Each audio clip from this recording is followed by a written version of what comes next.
In the 19th century, the practice tool has continued to be refined, right? And moves on to become an art unto itself. And so in the 19th century, there are certain views that become very commonplace about fencing.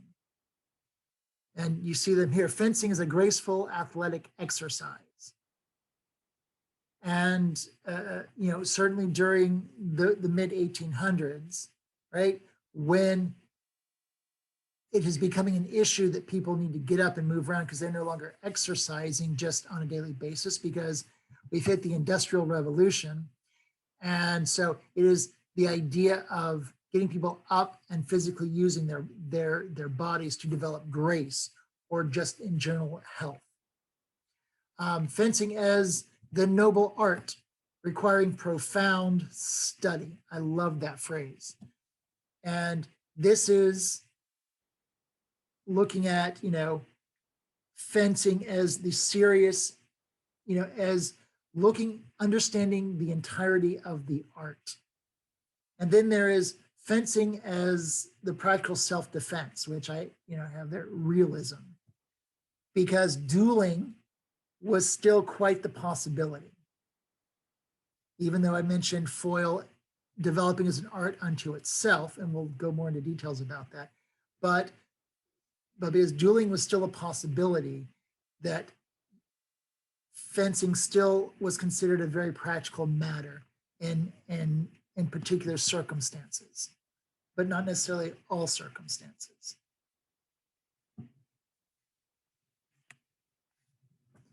All right, notable events.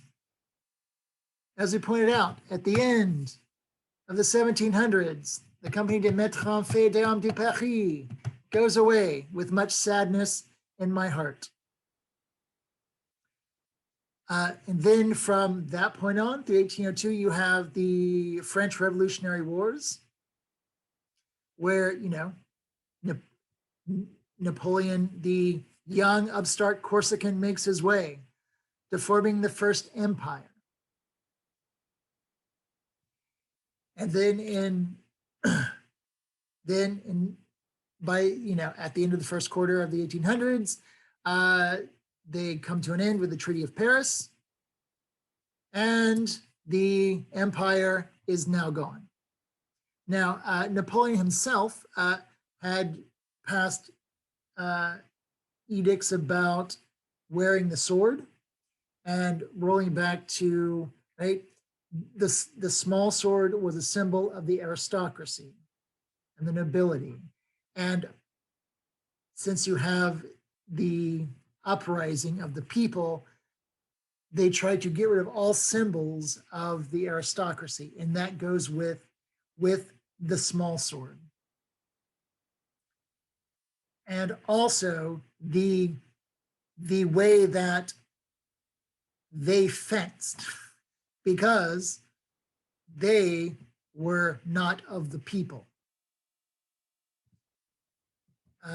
We have we have the Restoration, right? The Bourbon Restoration and the very short July monarchy, right,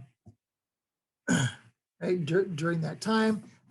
So in 1827, for the first time since the fall of the Company of Masters, you have the attempted establishing of a fencing society that was based off of the old academy.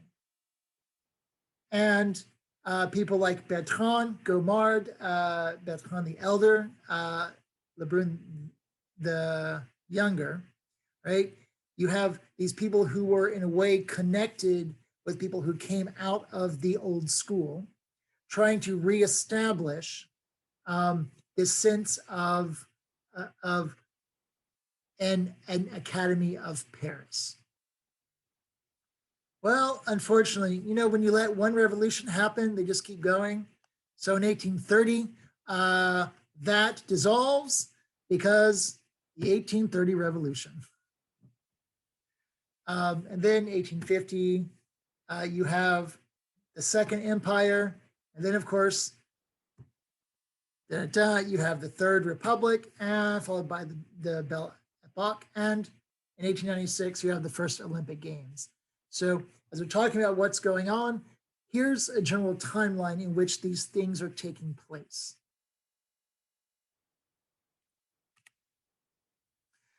All right, now, dun, dun, dun. As I mentioned, when the Royal Academy goes away, you have some very odd things taking place in Paris. And one of them deals with fencing. So you have what becomes known as the old school, the masters coming out of the Royal Academy or the academies of the king. They're still teaching fencing. And as Grizier points out in his treatise, you have all of these soldiers from the Napoleonic Wars and who have been taken prisoner and serving time on English prison barges, right, during that first quarter of the 1800s. And while on the prison barges, what do? Well, you have to pass the time somehow. What's a good way for a soldier to pass time? Fence. So while they're on these prison barges, they are, engaging in fencing assaults. They are then promoting each other, giving each other, brevets of instruction and becoming provosts and masters.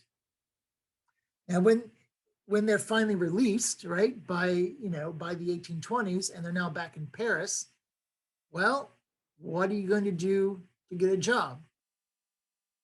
What have you been doing for years on the prison barge? Fencing. So they're now opening up fencing schools in Paris. And the masters of the old school, well, they find this somewhat offensive because they're looking at what they're doing. One, they're often referring to as these new masters, these masters of the new school, as being somewhat crude and lacking grace and lacking etiquette, and finding fault at their ability to actually form proper guards, etc. So there's a huge contention between the old school and the old masters and the new school, or these military masters. And that continues on for some time. And around the 1830s, what you have going on is that this new school, this modern school, right, it takes on a new name. It now is being known as the Romantic School.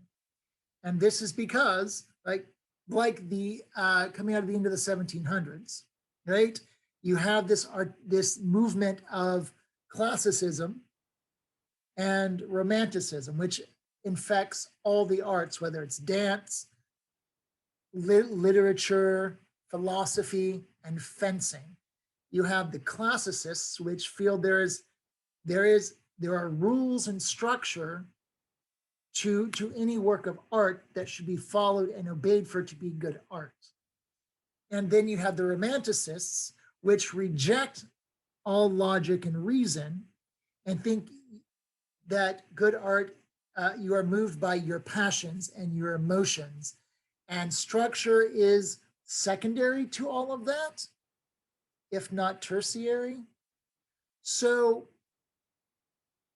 you can see how the old school, which starts being referred to as the classical school, and the new school as the romantic school, how they're not going to see eye to eye. And so here on the image on the left, this is an image from a treatise from 1831, 1834.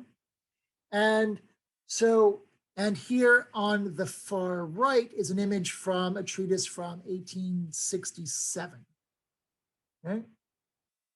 And notice the difference in the guard from the other images. the weight has now moved from being completely back-weighted, right, or primarily back-weighted, to could be 50-50. The arm is nowhere near as extended. Now it's much more relaxed, right? There's more bend to the elbow. And you see that the left arm is really nicely, elegantly rounded out. So this becomes the concept of the new guard from the classical school or the old school from the Royal Academy and this new breed of fencers.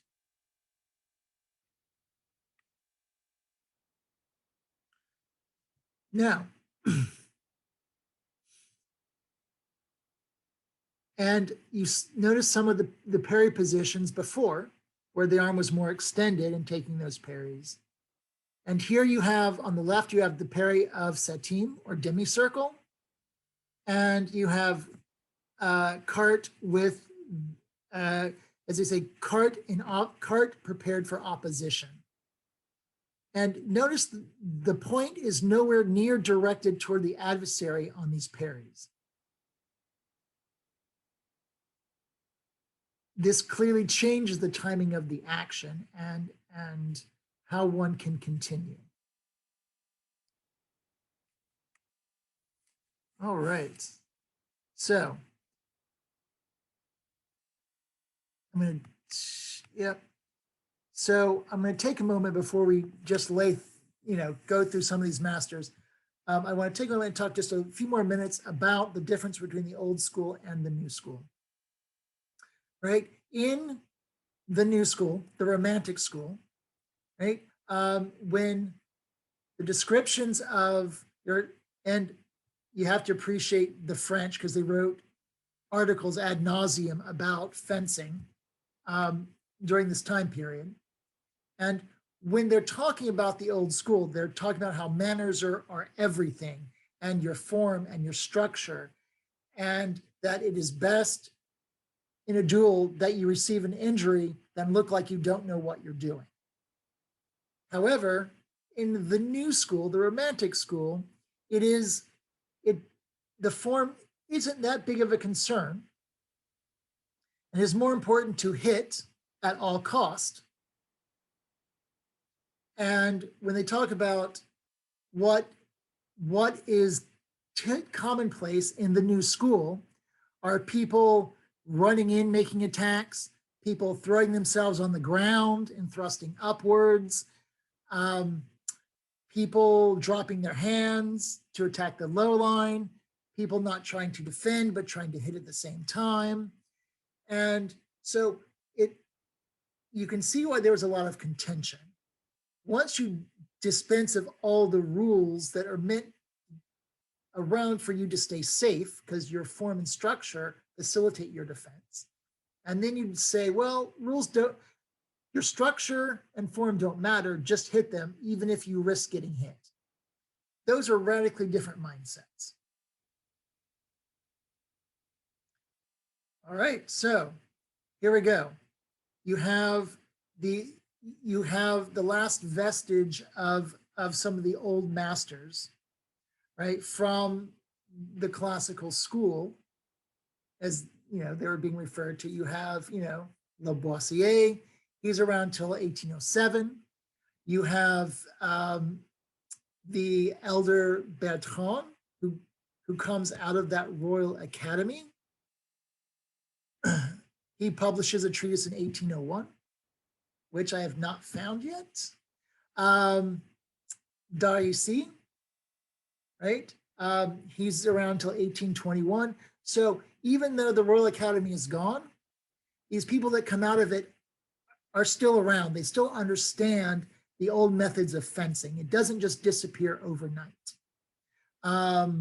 Francois Louis Prévost, name's important. We probably won't get around to it. And the younger Gomard. Nope, sorry, the elder Gomard. They're all important during the time of the First Republic. And now we have, under the Empire, we have Napoleon in all of his assumed glory. Jean-Louis, you see, lived for a really long time. And, he was in the Revolutionary Army, and he taught fencing well into his 80s, and he went blind. And it was said that his students would get frustrated fencing him even when he was blind, because once he found your blade, you could never hit him. And he had a daughter who apparently was an exceptional fencer. Unfortunately, she died in childbirth. Labosseur the younger, Jean d'Arissy, he's the source that talks about fencing that I mentioned earlier. Now, these next names, it's kind of important as fencing has now radically changed, right? You have Bertrand Lauzet, typically referred to as Lauzet the Elder. You have Hippolyte Lauzet, a younger brother, and Roussel. So the rise of the Romantic School, when it becomes the commonplace in Paris, and all the articles talk about this. It starts with Lauzet the Elder and Roussel as two key figures, where they start making their way in the Parisian fencing circles, giving demonstrations in the 1830s. And they become very popular among the young Parisians. And they are really pushing this new method, which we'll go into detail here in just a couple minutes. But here's some other important characters that have published and or are talked about a great deal. And here you have another Lauzet, Prévost, Bertrand, Lafoiguère. All of these names are going to come back in a couple anecdotes that I close with. I do want to point out at the bottom, you have Ernst Legouvé, who was born in 1807 and died in 1903. And this fellow was a legend among fencing circles because he had grown up fencing with sort of the last vestige of the classical school, and spent time in the new school of fencing, the Romantics. And he was sort of often referred to as the last of the academic fencers.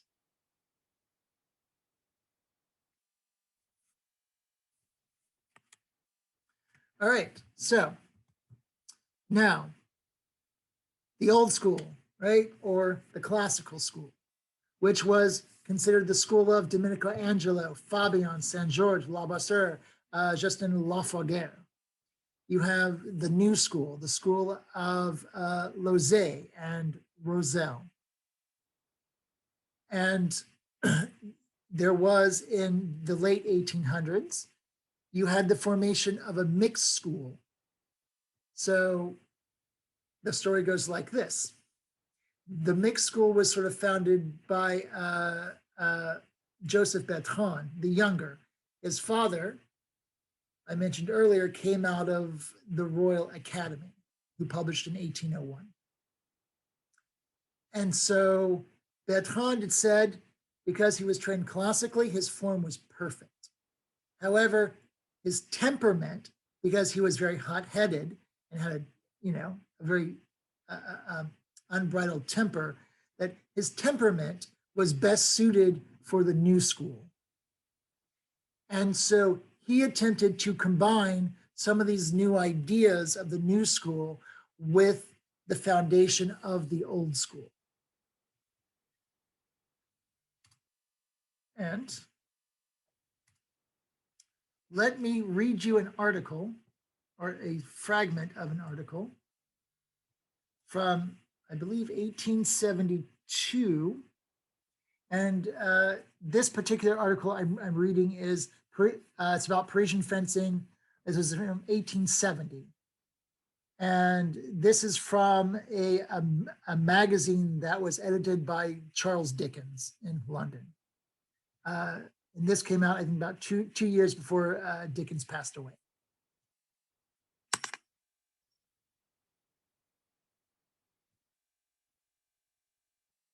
All right. The art of fencing, as it is in France, has its antagonistic schools, as well as the arts of painting and letters. Those who practice the art as it was practiced half a century ago are called the old school. Those who follow the system of the reformers of fencing, Roselle and Lozay, pride themselves on being the new school. The admirers of the art imagine that they see in it a revival or reform analogous to that which took place at about the same period in music, painting, and literature. What Rossini and Meyerbeer were in opera, Hugo and Sainte-Beuve in letters, and Delaroche and his contemporaries in painting. Right? Roselle and Lozay were in fencing, founders of a new era. Fencing has had, says a French writer, its romanticism and its contests of schools. The old school of fencing was in harmony with the old manners, the old order of society and regime. Elegance and grace were its requirements and characteristics. It was an ornamental and polite art. Did your life hang in the balance? You must not be awkward. To be pinked was a slight offense compared to falling out of the line of harmony. A blunder was literally worse than death. The very language of the old fencing schools hinted their ideal to be classical and academic. When one went to take lessons, one went to the academy. A fencer could not formally run in attacking, nor draw back the hand in thrusting, nor stoop, nor bend over, nor engage body with body, nor take a stroke and rest. That is in the time of the old school. It was in verity an art, having as its object the harmonious and elegant. The new school is a science, aiming rather to produce a practical effect than an artistic one. To hit is its great purpose. The means were all in all the old, they are insignificant in the new. The new purpose proposes a real combat rather than a gentlemanly exhibition. And even uncouthness is not tabooed. It permits lying down, putting the head behind the knee, thumping or pounding with the sword, taking aim at the belly, giving strokes beneath. It reduces the whole art to one sole quality, quickness. The old school is still professed by many distinguished amateurs of fencing and still holds its own as the most aristocratic and gentlemanly method. The new school is resorted to by young France and by the journalistic duelist, who usually either means or would have it appear that he means serious business. Between the two schools is a third, which aims to compromise and at uniting the excellences of both. Of this school, the most renowned of living French fencing masters, Bertrand, was the inventor. So, right, this article hints at, right, the new school thinks that they are being serious in their fencing because making the hit is the only thing that matters, versus the old school has all of this etiquette and all these other things wrapped up into it. I'm going to give a couple anecdotes about the old school and the new school, and you could decide how accurate that portrayal is of this article. So here are the fencers, just putting them in their historical context. We've talked about the majority of these people, dun, dun, dun, and we get to where we are now, the Belle Époque. So the accounts of fencing that I would like to relate. I want to start with Bertrand the Younger. When he was making his way in the Parisian fencing circles, he wanted to become famous, as everyone does. So he challenges Lafroiguère of the old school. He challenges him to a duel, and travels to meet him. And Bertrand the Younger duels with Lafroiguère. Bertrand gets severely injured and is adjudicated not to be able to continue the duel. So Bertrand later feels like that wasn't a true test of his fencing skills. So he later writes to Lafroiguère saying that, it wasn't a fair contest. He's correct, it was a duel. And and wants to challenge him again. And Lafroiguère responds saying, why don't we do this? Why don't I meet you in Paris and we'll do an exhibition at Foyles? Once you have healed from your injury. So later, Bertrand, Lafroiguère meet, and it's all young Paris is there, and they go to fencing. And every time Bertrand makes a touch against Lafroiguère, the crowd goes wild and they're cheering. And then when Lafroiguère makes a touch on Bertrand, the crowd is silent. And side note, Lafroiguère is in retirement. He is retired to Toulouse and his painting studio. And he's come out of retirement to do this exhibition. So this goes on for some time, that when Lafroiguère makes a touch, no one cheers. And when Bertrand makes a touch, the crowd goes crazy. So eventually, Lafroiguère becomes so annoyed by this, he proceeds to hit Bertrand 14 times in succession. And the crowd is just silent. Lafroiguère takes off his mask and addresses the audience and apologizes for interrupting their applause. At which point Bertrand realizes he's been humiliated. And the assault now comes to an end. So later, when Bertrand is the top fencer in Paris, and Lauzet, the elder, is of the new school, is trying to make his way in the same circles. He does several exhibitions with Bertrand, and he comes rushing in, making wild attacks, making hits, and as soon as he gets enough hits against Bertrand, Lauzet claims fatigue, and the assault has to come to an end. And this annoys Bertrand so much that he keeps trying to schedule another assault with Lauzet, but Lauzet keeps declining. So then finally, Bertrand challenges Lauzet to a duel.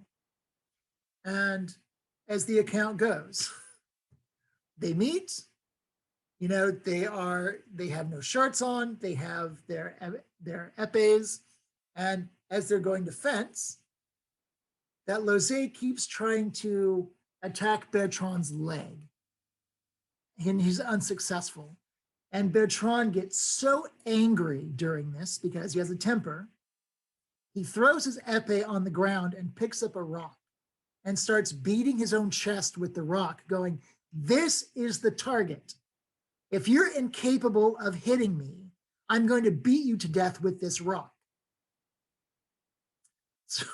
So once the seconds calm him down and clean the épée, they continue.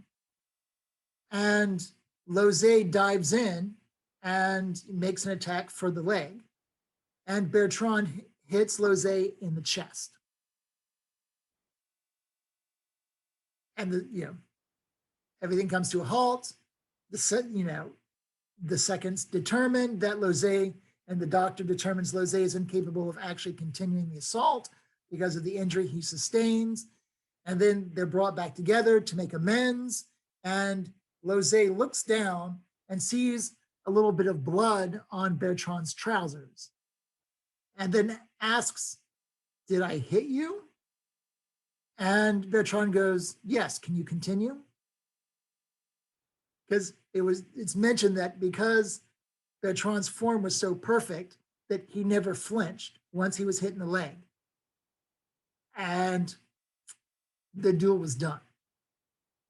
So, right, so you have this example of the new school claiming that what they're doing is about being for real and the hit's the only thing that matters. Yet all the accounts I've read are, it is always the old school who is far superior in the duel and far more skilled with their foils than the new school.